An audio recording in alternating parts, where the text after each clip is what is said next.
400.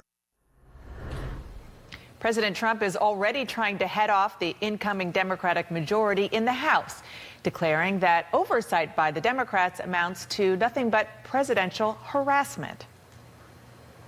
Well, then it's probably presidential harassment, and we know how to handle that. I think I handle that better than anybody. And there's been no collusion. After 2 years, no collusion. There has been collusion, but it's been by the Democrats.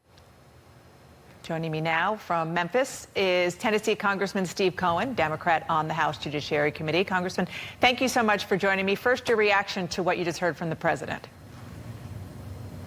Oversight is one of the principal roles that Congress is supposed to play.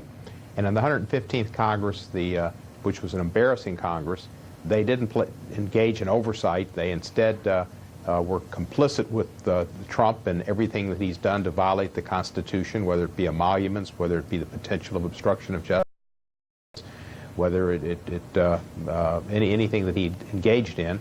And they're supposed to get engaged in oversight. Instead, they've run interference for him. Nunez running over to the White House and having a press conference. It was embarrassing. But we're going to engage in congressional oversight, which is a role of Congress and a proper role. No question, it is absolutely the role of Congress constitutionally, as you mentioned, but then you have the politics. So how concerned are you, particularly as a red state Democrat? Obviously, Memphis is not exactly conservative territory, but still, you're a Southern Democrat. How concerned are you about overreach and that it could backfire? I don't think there's going to be overreach, because I think this man has done more things that need oversight that have been neglected for the last 2 years. And while we're going to be working on things that are positive for the American people in terms of health care costs and prescription drug prices and pre-existing conditions coverage and jobs and voting rights, et cetera, we're going to concentrate on oversight as well. And there's been so much. I mean, there's just numerous areas where he needs to have oversight. And we're going to engage in that. I think our people elected Democrats to want us to do this, to put a check and balance on this president who's out of control. And we're going to respond to what the people elected us to do, both in providing things that they need in their daily lives and for protection of our democracy and the rule of law.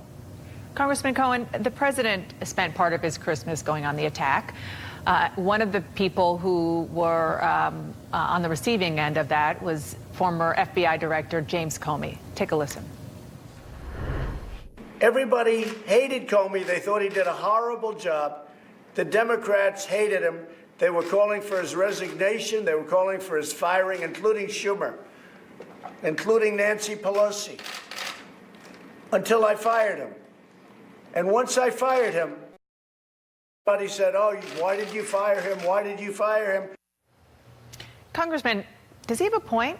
Democrats, including you, were calling for Comey to resign, saying that he was not doing the job correctly as far as the investigation of Hillary Clinton and other things are going. Does he have a point there? Well, he does, in terms of the fact that Senator Harry Reid and I both called for his resignation in late October when he reopened the investigation and did it publicly, and I think that helped cause the defeat of Hillary Clinton. Nancy Pelosi nor Chuck Schumer did call for the resignation that I recall. I think it was just Senator Reid. But there was a difference. I mean, that was outside of the parameters of what the FBI director was supposed to do that close to an election, and it did have an effect, and it was wrong.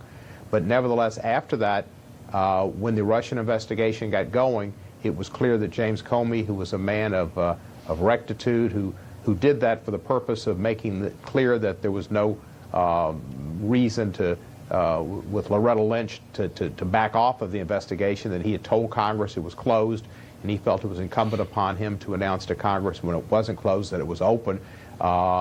He made a mistake, but as time went on and we saw that he was a good steward of the investigation, really foreign involvement in our election, it wasn't right, and the president fired him not because of the Rosenstein memo that he called for to say that was the reason, but it was because what he told Lester Holt, but you're saying, that he fired him because you're of this saying Russia in retrospect that the way that he handled the Hillary Clinton investigation was right? No, I'm saying it was wrong. It was wrong. Okay. I understand where he was coming from. He thought he was doing the right thing to protect the FBI and the Justice Department. But I think he was wrong to announce it. He sent a letter, he let the letter go public, and Right. it did have an effect and caused people to change their minds. But after that was done, and he took control of the investigation, he should not have been fired because of the fact that he would not kowtow to the president. Let's look ahead to the new year. Presumably, Robert Mueller, his investigation will wrap up at some point in 2019, produce a report. Do you and your fellow Democrats on the House Judiciary Committee have a plan yet for how to proceed once that report is finished? Well, I think we're looking forward to the report because I think, like in Watergate, it'll be a roadmap to the areas where we need to proceed. I think there's definitely has to be hearings on violations of the Emoluments Clause, hearings on obstruction of justice, hearings. Of course, Chairman Nadler will make those decisions, but those are two of the areas. There'll be others too. And I think we need to have those hearings. And once we get Mueller's report, I think we'll have other hearings where we'll see there's been violations of law and violations of constitutional authority. And whether they lead to impeachment or not is another issue. But Are I you suspect confident that the Mueller report will be public?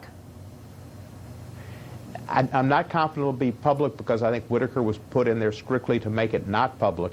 But I think Mueller will find ways through the courts, through the grand jury, just as they did during Watergate, to see to it that it becomes public. He'll be subpoenaed. He can testify. And if need be, I think Bob Mueller is such a patriot that if he has information, which I believe he does, that I think the judge in that sentencing of Flynn showed that he saw, and through the non-redacted report, that there was issues with Russia that bordered on treason or were treasonous, that I think he will come forward no matter what it takes to save our country from I'm sorry. the criminal activity that's occurred in the past. I have to go, but I just want to ask, are you saying that you've seen something that suggests that Michael Flynn committed treason? No. Okay. All right. Just wanted to make No, sure that that's but not I think what what you saw, what the judge said, Yes, says the judge saw it.